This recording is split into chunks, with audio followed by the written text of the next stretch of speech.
Alright guys, sa mapagpalang araw sa inyong lahat, nandito na naman ang ating ka-road trip. Ito ang panibagong balita.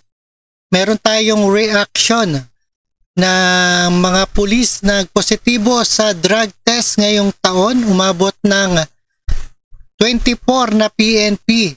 Ayan, dami palang addict na pulis.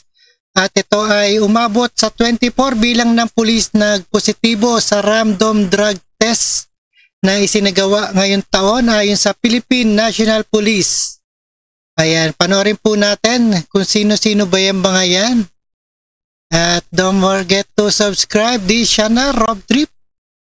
Alright, no other further ado, let's get it on. Leia, ano na ang status nitong mga pulis na nagpositibo sa drug test? Magandang tanghali sa iyo, Ella. Ongoing na ang summary dismissal proceedings laban sa mga pulis na ito na nagpositibo nga sa illegal na droga. Ang iba sa kanila, Ella, natanggal na daw sa serbisyo. Hindi lamang, Ella, itong si Chief of Police ng Mandaluyong o yung dating Chief of Police ng Mandaluyong ang nagpositibo sa illegal na droga. Ayon kay PNP Forensic Group Director, Police Brigadier General Constantino Chinayo, nasa 24 ang nagpositibo sa isinagawang random drug test ng PNP simula Enero hanggang ngayong buwan ng Setyembre. Ipinaliwanag dito na mayroong proseso ang ginagawang drug test ng PNP. Una, ititest aniyan nila ang kinuhang urine sample. Sa initial test, malalaman na kung positibo ito sa illegal na droga, kung ito ba ay marijuana o shabu. Subalit para makasigurado, isasalang pa aniyan nila ito sa confirmatory test. Sakaling muling magpositibo, saka pa lamang sila maglalabas ng report ukol dito.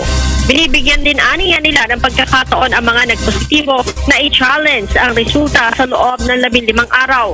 Ito ay sa pamamagitan ng muling pagsasalang sa drug test sa iba namang drug testing facility. Subalit dapat ay kaparehong sample ang gagamitin at hindi bagong sample. Matatandaan may mga lumabas na resulta ng drug test na nagnegatibo. Itong si Police Colonel Cesar Herente noong August 29. Gayunman, sinabi ng PNP na unang isinagawa ang drug test kay Herente noong August 24 at August 26 naman ang confirmatory test nito na parehong positibo.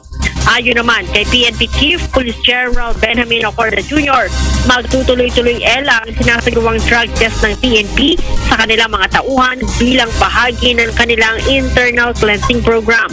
Ang mga nagpositibo sa illegal drugs mahaharap sa kasong administratibo at may parusang pagkatanggal nga sa serbisyo.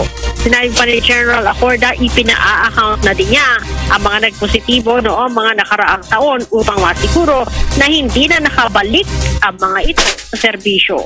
Matatandaan 3 pulis, Ella, kabilang si Colonel Herente, ang nagpositibo sa isinagawang random drug test ng NCRPO noong buwan ng Agosto. Balik sa iyo, Ella. Leia, ito bang drug test na isinagawa ng PNP, ito ba ay surprise o merong inanunsyo? Tama, Ella, surprise ito. Nagpatawag ng isang meeting itong NCRPO noong Agosto at doon nga isinalang sa drug test itong mga pulis at noong isinalang yung lahat ng mga chief of police ng Metro Manila, doon na nga nagpositibo itong si Colonel Herente.